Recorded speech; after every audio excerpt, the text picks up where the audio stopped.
نوتدونی اولین فروشگاه نوت موسیقی در ایران.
سلام دوست من، شما پیشنمایش این آموزش رو مشاهده کردید.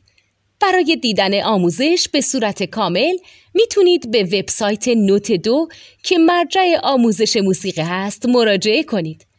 همچنین برای تهیه نوت موسیقی مرتبط با این آموزش هم میتونید به وبسایت نوتدونی که بزرگترین آرشیو نوت موسیقی در ایران هست مراجعه کنید.